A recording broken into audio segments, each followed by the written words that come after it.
Félicitations au Mali, au Burkina. Vraiment, vous me rendez fier. Oui, vous êtes les deux nations que j'ai décidé de supporter pendant cette Coupe d'Afrique parce que je pense que vous méritez amplement de gagner et surtout, l'équipe du Mali a l'effectif pour remporter la Coupe d'Afrique des Nations. Je vous le dis sincèrement.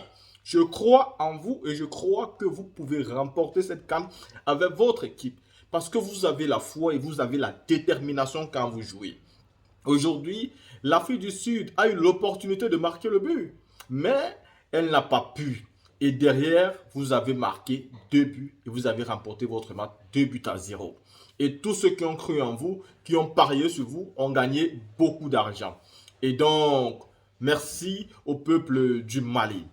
À côté de ça, le Burkina alors. Le Burkina qui a joué un match qui n'était pas trop ça. Oui, je vous supporte, mais les étalons du Burkina, vous m'avez surpris. Parce que contrairement à la CAN de 2021 au Cameroun, où je vous ai trouvé très fort, cette fois-ci, je vous ai trouvé moins fort. Mais bon, je n'ai pas envie de dire que c'est vous le problème. Peut-être c'est la Mauritanie qui est aussi très forte. Parce qu'aujourd'hui, la Coupe d'Afrique n'est plus comme avant, où les Lions indomptables pouvaient venir et tout se permettre, ou alors l'Égypte. Il y a un manque de respect maintenant en Coupe d'Afrique. Les équipes qui étaient considérées comme les petites nations de football sont en train de démontrer qu'elles ne sont plus petites nations de football. Elles humilient les grands. La Guinée fait match nul avec le Cameroun et peut-être pas un carton rouge et qu'elle joue à 10. L'Égypte fait 2-2 avec la Mozambique et pourtant l'Égypte a 7 Coupes d'Afrique des Nations. La Tunisie vient se faire fesser par la Namibie. Et pourtant, la Tunisie donne l'impression de dominer le match. Seul le Sénégal se fait respecter et aujourd'hui, le Mali. Même la victoire de la Côte d'Ivoire, elle est une belle victoire. Mais il n'y a pas véritablement le respect parce qu'on a l'impression que la Côte d'Ivoire n'a pas tout donné. Et donc, le match de la Côte d'Ivoire, où la Côte d'Ivoire devra se faire respecter, c'est face au Nigeria. Et aussi le Cameroun. Si vous voulez avoir une autre opportunité, c'est face au Sénégal. Vous devez battre le Sénégal. Mais est-ce que vous pouvez? Je ne pense pas. Mais de toute façon, je vous souhaite bonne chance.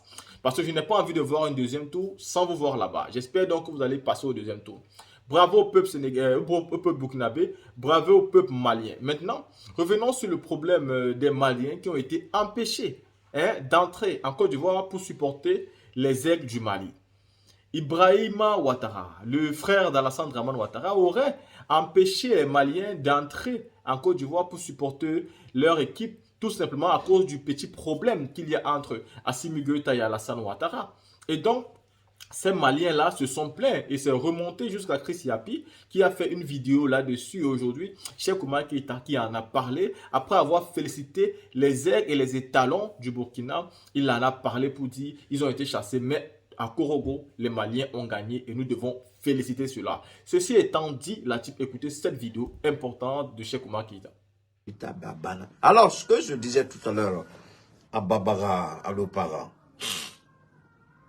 la Côte d'Ivoire d'Alassane Ouattara, pas la Côte d'Ivoire d'Houphouët-Boigny, pas la Côte d'Ivoire des Ivoiriens, mais la Côte d'Ivoire d'un individu et son clan. Ils ont montré leur véritable visage à travers des pratiques. D'abord, je vais vous montrer des images qui vont vous surprendre. Des images, avant de cela, avant d'aller loin, avant toute chose, je vais vous d'abord faire écouter. Je vais d'abord, comme j'utilisais ce téléphone-ci, la tablette, je vais vous montrer des images, mais je vais continuer avec cette tablette pour vous montrer, ce téléphone, pardon, pour vous montrer d'abord, je vais vous faire écouter ceci.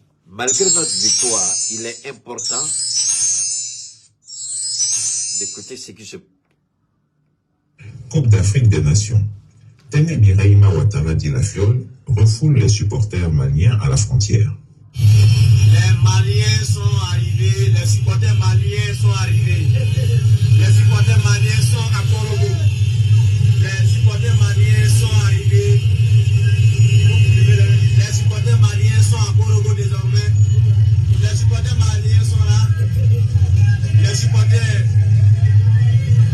du Mali sont là. Vous voyez le drapeau du Mali. Ah, que c'est magnifique là. Quand en Côte d'Ivoire. Alors que la Coupe d'Afrique devrait être l'occasion de célébrer la fraternité entre pays voisins, le frère cadet du dictateur ivoirien, Téné Birahima Ouattara dit la Fiole, qui déteste les autorités maliennes et le Mali, a ordonné de refouler les supporters maliens à la frontière. République de Côte d'Ivoire, région du Poro, département de Korogo, préfecture de Korogo, numéro 075 R.P DPT.KGO P.KGO. Korogo, le 14 janvier 2024. Le préfet de région, officier de l'ordre national, à Monsieur le Président de la communauté malienne, Korogo. Objet, séjour des spectateurs maliens à l'occasion des matchs de poule à Korogo.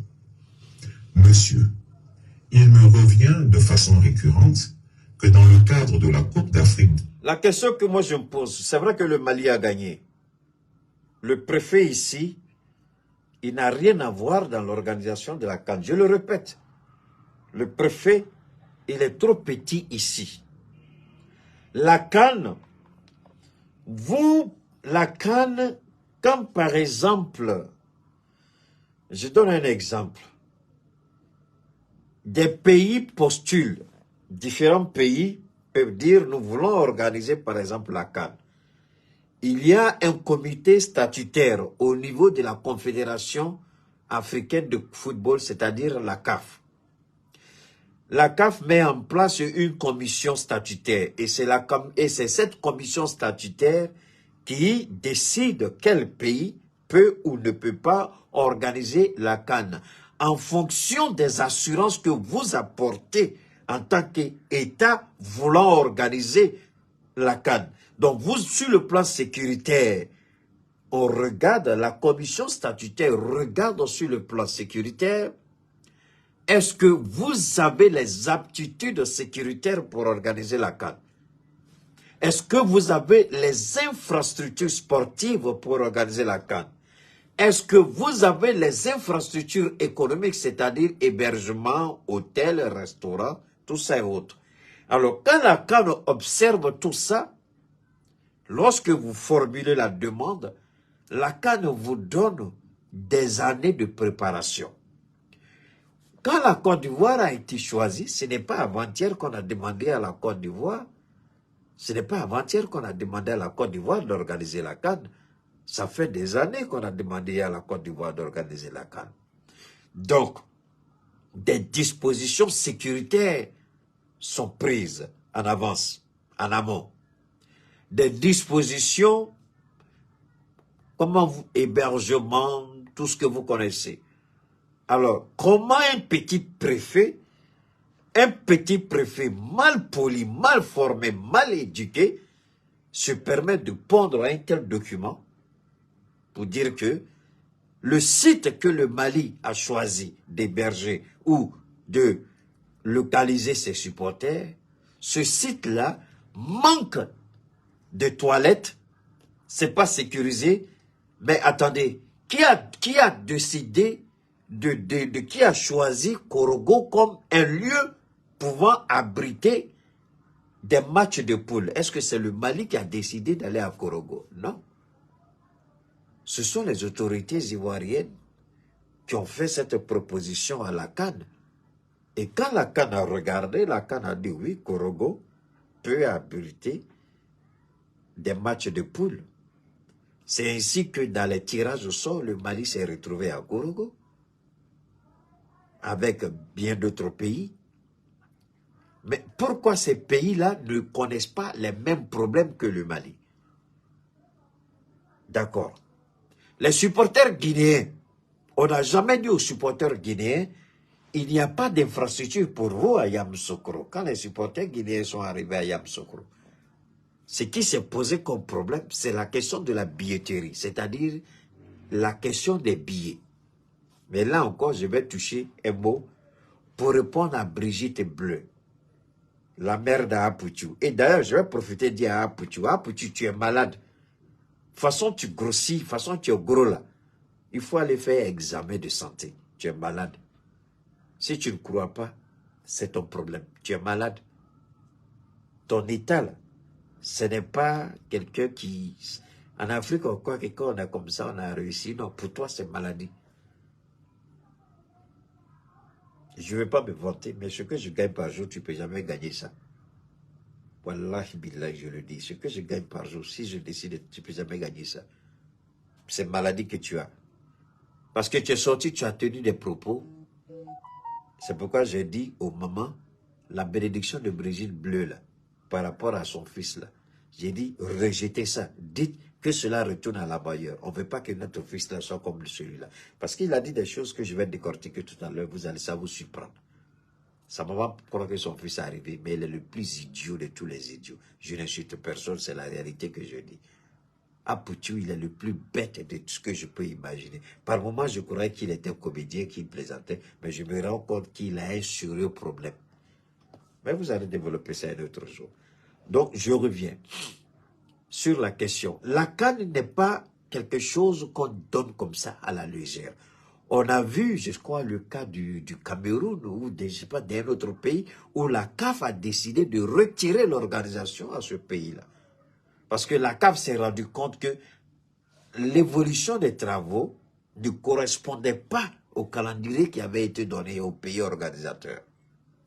Et on a vu encore les mêmes Ivoiriens qui se sont attaqués aux Camerounais au motif que on a associé, je crois, une influenceuse camerounaise, je ne sais pas, à la promotion de la CAN. Bon, moi, ça, personnellement, ça m'a posé...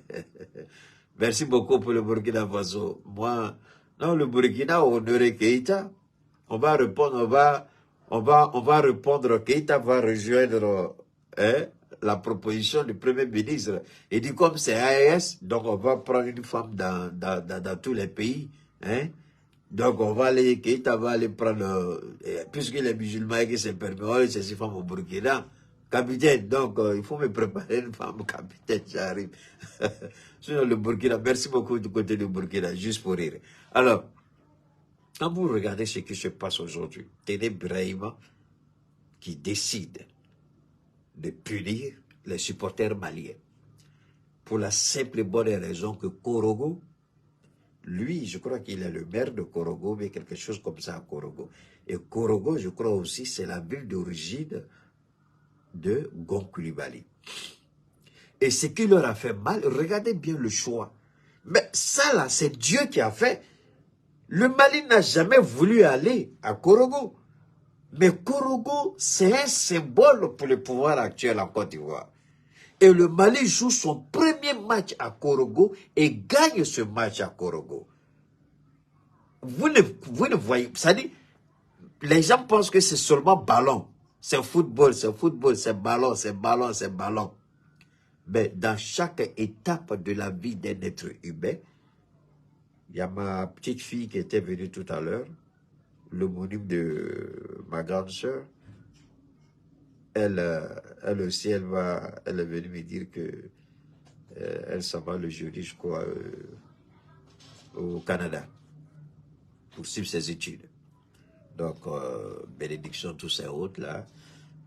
Et puis, on a échangé sur un certain nombre de sujets que je voudrais revenir un peu avec vous. Vous savez, je lui ai dit, à chaque étape de la vie d'un être humain, Dieu est là. Si vous ignorez ça, c'est grave. On a gagné, c'est vrai. Dieu est avec nous. Je n'ai pas dit Dieu était avec nous. Dieu est avec nous. Et regardez ce qui est extraordinaire, ce que Dieu réalise pour le Mali. Dieu fait en sorte, le Mali aurait pu jouer à Yamoussoukro, le Mali aurait pu jouer à Bouaké, le Mali aurait pu jouer à Abidjan. Pourquoi le Mali se retrouve à Korogo? Et quelle analyse vous faites de la présence des aigles à Korogo? Parce que Dieu, je vous ai dit que Dieu va humilier ce monsieur-là jusqu'à... C'est-à-dire, avant de le détruire, il va l'humilier. Donc, on va à Korogo. Regardez bien, on va à Korogo, dans le fief du RHDP, dans le fief d'Alassane Ouattara. Et puis, on gagne notre premier match face au Bafana Bafana de l'Afrique du Sud. Je vous en prie, cette victoire est une victoire historique et symbolique. Mais, on n'a jamais dit que ce sont les Korogolais qui se sont opposés aux Maliens. On n'a jamais dit ça. mais c'est l'autorité souveraine de Côte d'Ivoire. C'est l'autorité d'État, pas souveraine, l'autorité d'État qui s'oppose. Parce qu'ils croyaient que, malgré tout ce qu'ils avaient prévu, ils croyaient qu'il y allait avoir tension entre les supporters maliens et les Congolais. Dieu merci, on n'a jamais de problème avec les peuples. Nous n'avons pas de problème avec Korogo. On n'a pas de problème. Les Congolais, s'ils veulent l'origine des Congolais, c'est chez nous, au Mali. Alors, Téné Birahima, il a fait beaucoup, ils ont fait pire que ça. Donc, on va écouter. Sont arrivés dans la ville de Korogo. À cet effet, certains espaces seraient retenus pour recevoir ces milliers de supporters qui y séjourneraient plusieurs jours. Si ces informations sont avérées, cela poserait d'énormes difficultés, tant au niveau sécuritaire qu'environnemental. Donc le préfet de Korogo dit, si les supporters maliens, et regardez bien l'expression qu'il a utilisée, c'est un document officiel qui a été adressé au président des Maliens résidant à Korogo. C'est le préfet qui lui a adressé un document officiel. Est-ce que Alassane Ouattara, presque un préfet, peut se permettre pendant la CAN d'écrire de telles bêtises si la hiérarchie n'est pas informée? En d'autres termes, le ministre de l'Intérieur, qui est le supérieur hiérarchique du préfet de Korogo, a saisi le ministre, qui lui-même a saisi le premier ministre, qui lui-même a saisi le président. Donc, pour vous dire la profondeur de la chose, un petit préfet ne peut pas écrire ça. Surtout lorsqu'il s'agit d'une compétition internationale en Côte d'Ivoire. Et un petit ministre ne peut pas donner un tel ordre s'il ne s'en réfère pas à sa hiérarchie, c'est-à-dire le premier ministre. Et le premier ministre lui-même, vu les implications politiques et diplomatiques et régionales, ne peut jamais accepter sans s'en référer à son patron direct, c'est-à-dire le président de la République. Donc c'est Alassane Ouattara lui-même qui aurait donné l'ordre d'écrire ça. Donc il y a Chris Yapi dit ici Téné Birahima. Moi je veux dire à Chris Yapi ici que Téné Birahima est petit dans ça là. C'est Alassane Ouattara lui-même qui a donné l'ordre, dans l'intention de refouler nos supporters. Mais Dieu a fait notre palabre. C'est pourquoi je dis toujours aux supporters maliens ou aux Maliens résidents de faire preuve de retenue, de maîtrise de soi et de laisser Dieu mener le combat que Dieu a déjà commencé. Le combat de Dieu, c'est l'AES. Et ça a déjà commencé. Donc, cette situation de Korogo là, ce n'est qu'un détail. Je demande aux supporters, je sais que vous me suivez depuis Korogo, je sais que les supporters ont leur téléphone, je sais que vous êtes connectés. Écoutez-moi s'il vous plaît. Alors, nous on s'en fout. Dieu fera ce combat et Dieu a déjà commencé ce combat.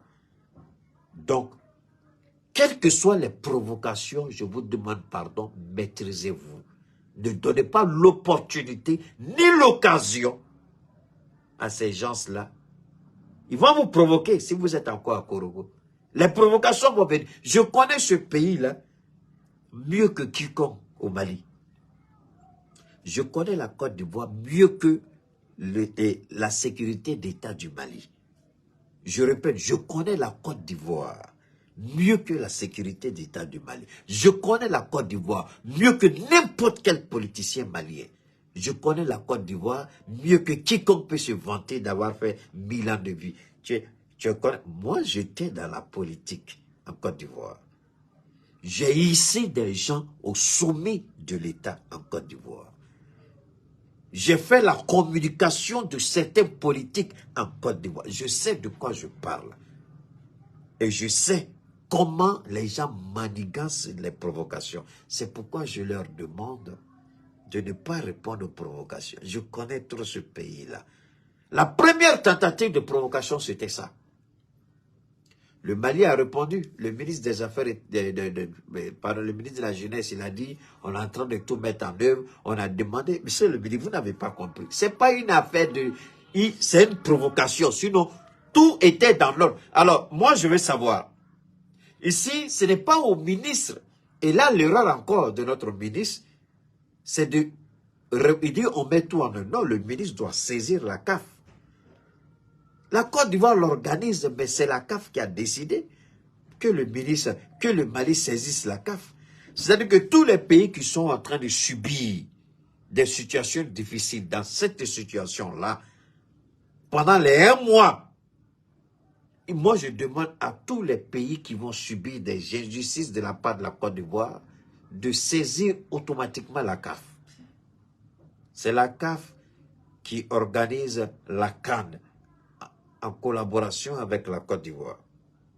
La CAF était sur le point même de retirer l'organisation de la CAN à la Côte d'Ivoire.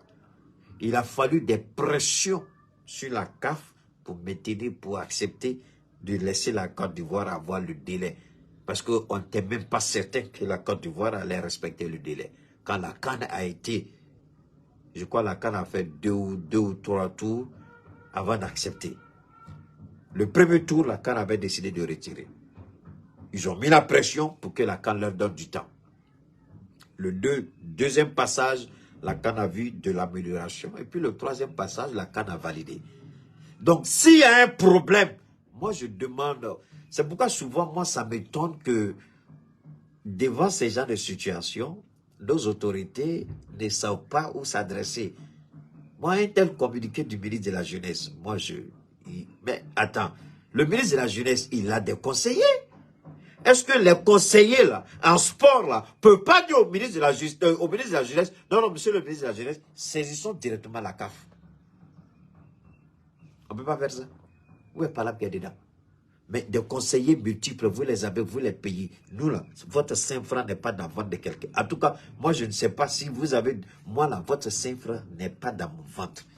Mais pourtant, je vous donne des idées.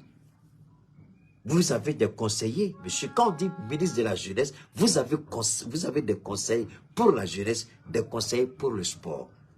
Mais saisissez la CAF. Saisissez la CAF pour dire, voilà ce qu'il y a. Ce n'est pas un match amical où la Côte d'Ivoire va décider ce qu'elle veut. C'est la Confédération africaine de football, la CAF. Mais saisissez la CAF. Prenez ce document-là et puis allez demander à la CAF, mais lorsque vous avez donné votre OK pour que la Côte d'Ivoire organise la CAN là, est-ce que ce principe-là, ici, là, prenez le document et puis présentez à la CAF. Moi, je ne vous comprends pas, les autorités maliennes. Bon, souvent, vous allez dire que... Et c'est là que... Est-ce que ça, là, moi, j'ai besoin de vous dire ça, monsieur le ministre. Prenez le document et puis allez à la CAF. Quel est, bébé?